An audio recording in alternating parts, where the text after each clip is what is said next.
Hey everyone, welcome back to our channel, How to Guide. On today's video, I'm going to show you how to add code on your Bigo Live app. It's very quick and easy, so let's get started.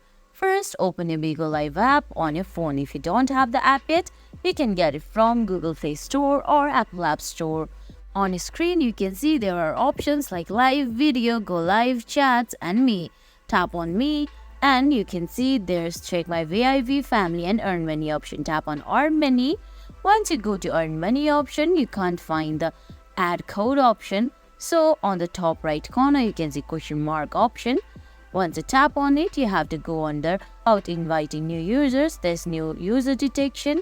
Tap on it and enter the ID you've gotten from a friend. And guys, that's it. That's how you enter code on Bigo Live. I hope you found this video helpful. If you did, please give it a thumbs up, leave a comment, subscribe to our channel, and hit that bell icon. See you in the next video. Thanks for watching.